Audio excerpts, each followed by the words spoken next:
I'm not going to say anything that we don't all say, is that Dr. MacArthur's preaching is incredibly clear. It is so clear. John MacArthur passed away on July 18, 2025. He was the senior pastor of Grace Community Church in Sun Valley, California, a role he had faithfully served since 1969, for over 5 decades.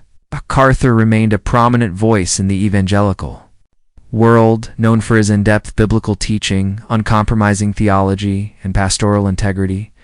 His death shook the Christian community across the world, sparking an outpouring of grief, gratitude, and tributes from pastors, authors, and believers who had been shaped by his ministry.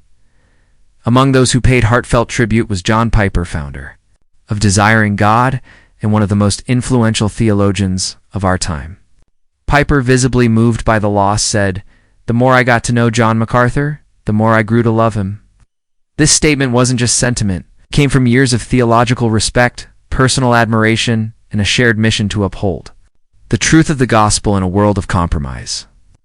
Piper praised MacArthur's preaching for its heart-piercing power and immeasurable fruit. According to Piper, MacArthur's ministry wasn't just about sermons, it was about changing lives. But before we understand Piper's emotions, we need to understand who John MacArthur really was. MacArthur wasn't a man chasing fame. He avoided the spotlight where it conflicted with his biblical convictions. Yet somehow, his sermons reached millions. Authored more than 150 books, including the MacArthur Study Bible, which became a cornerstone for many Bible students. Worldwide, his weekly sermons, streamed globally, became a source of truth and correction in an age where the gospel was being diluted. Unlike some celebrity pastors, MacArthur didn't tailor his message to fit trends. He challenged them. Whether it was issues related to church leadership, gender roles, or sin, MacArthur spoke with bold clarity. And that boldness inspired many, including Piper, in his tribute. Piper didn't just recall MacArthur's words, he remembered the weight behind them. He said, "John never preached to impress. He preached to convict." What made this tribute even more powerful was the shared history between the two men. Though they differed on some doctrinal issues, their mutual respect was never in doubt. Piper once remarked that their theological disagreements only sharpened his own understanding of Scripture. And this is rare. In an era where disagreements often lead to division, their relationship was marked by humility and unity. Piper honored that spirit in his tribute, calling MacArthur a brother in arms and a soldier who never laid down his sword. Tributes poured in from across the globe, but Piper's stood out. He recalled a specific moment from 1996 when he first heard MacArthur speak in person at a conference. Piper said he didn't just speak truth, he embodied it. There was a gravity in his voice, not because he was eloquent, but because he believed every word. That day, I realized John wasn't trying to entertain us. He was preparing us for eternity. Piper went on to describe how that single message influenced his own preaching. "I went back to my hotel room," he said, "and wept. Not because I felt small, but because I felt awakened." That's what John did. Woke people up. This moment, Piper explained, was just one of many where MacArthur's unwavering conviction stirred something eternal in his listeners. He wasn't merely a preacher. He was a watchman, someone who stood on the walls, warning and guiding the flock with courage and clarity. At the funeral service held at Grace Community Church, Piper took the stage slowly, visibly emotional. The sanctuary was filled with pastors, students, families, and longtime members whose lives had been touched by MacArthur's ministry. Many held back tears as Piper began his tribute. He spoke softly at first. When a man gives 56 years to one church, you don't just admire him, you learn from him. Piper detailed the spiritual lessons he learned from MacArthur, not only from his preaching, but from the way he lived. John showed us that it's possible to be both bold and broken. He never softened the truth, but he also never forgot the weight of it. One of the most powerful moments came when Piper quoted Paul's words from 2 Timothy 4-7, "I have fought the good fight. I have finished the race. I have kept the faith." Piper paused and said, John didn't just quote that verse, he fulfilled it. There was a long silence after that line, people taking it in, many wiping tears from their eyes. He also addressed the younger generation of pastors in the room, urging them not to see MacArthur's legacy as unreachable, but as a torch passed on. John didn't want admirers. He wanted imitators of Christ. He showed us how to be faithful, not famous. Piper closed his tribute with a trembling voice. I will miss my brother. I will miss our disagreements that made us sharper. I will miss his voice, his courage, and his unwavering call to guard the deposit entrusted to us. But I rejoice because John is now in the presence of the one he preached so faithfully about. And with that, Piper stepped down. The room remained hushed for a moment, then a quiet chorus of weeping and reverent prayer spread across the congregation. John MacArthur's legacy will undoubtedly live on. Through his sermons, his writings, and most of all, the thousands of men and women who were led to Christ through his ministry. But it's tributes like Piper's, raw, humble, and filled with gospel hope that remind us who he truly was. A shepherd, a warrior, a man who never compromised. And now, finally, a man who has heard the words he lived his life for. Well done, good and faithful servant. Even in his absence, John MacArthur's presence still looms large over the pulpit he once stood behind. Every corner of Grace Community Church holds echoes of his sermons, his prayers, and his deep burden for truth. The stained pages of his old preaching Bible, the quiet reverence in the room, and the memories shared by those he mentored. All whisper of a life that was spent for the glory of God.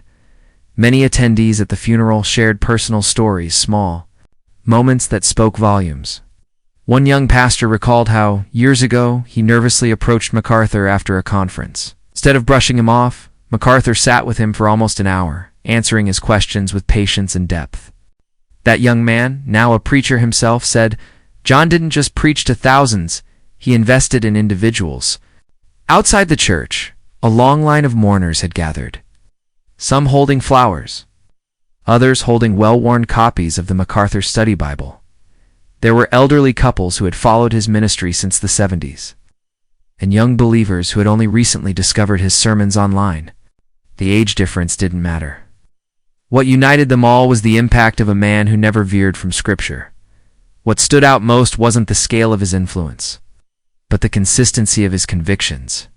For over 5 decades, through cultural shifts, criticism, and controversy, MacArthur never once diluted his message. He stood firm. And it was that unwavering faithfulness that earned not only the respect of peers like Piper, but the trust of generations of Christians searching for truth in a chaotic world. Even in his final years, MacArthur showed no signs of slowing down. His mind remained sharp, his voice strong, and his burden for the church ever present. He continued preaching with clarity and writing with urgency. When asked why he never retired, he once smiled and said, "Why would I stop doing the one thing God called me to do?"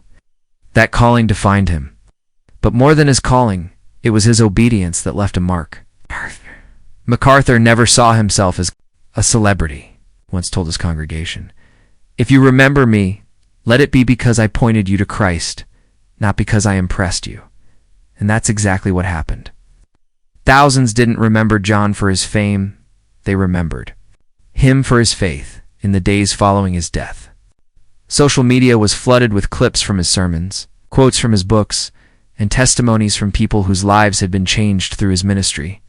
One post simply read, "The church has lost a lion." Another said, "I met Christ through MacArthur's teaching, and I will never be the same." Now, as his congregation begins a new chapter without their beloved shepherd, there's grief, but there's also gratitude. Gratitude for a life that never wavered.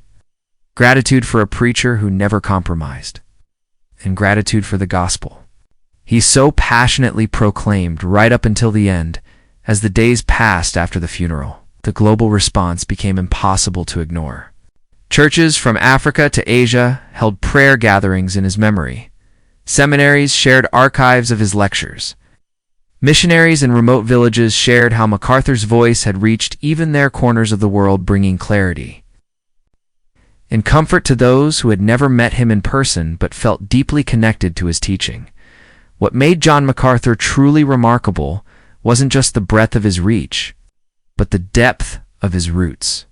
He believed that true ministry didn't begin in the spotlight, but in the study, with an open Bible and a bowed heart. He often said that before a preacher can speak for God, he must first listen to him. That posture of humility, even with all his accomplishments, never left him. His commitment to expositional preaching became his legacy. Verse by verse, line by line, MacArthur helped believers fall in love with Scripture. He didn't chase relevance. He chased reverence. His sermons didn't try to entertain, they aimed to transform. And in an era when many churches drifted toward emotionalism or entertainment, MacArthur anchored his congregation in truth. His leadership extended far beyond the pulpit. He helped establish the Master's Seminary, where thousands of young men were trained to handle the Word with precision and fear of the Lord. Many of them now pastor churches across the world. Continuing, the very mission MacArthur began, to preach the Word. In season and out of season, fellow leaders often marveled at his endurance. While others burned out or bowed out, MacArthur pressed on. Through controversies, criticisms, and cultural backlash, he stood. It's not with arrogance, but with assurance in the sufficiency of Scripture. He didn't need applause. He didn't fear opposition. He knew who he served. Those close to him often said that he lived the same way he preached, with discipline, conviction, and integrity.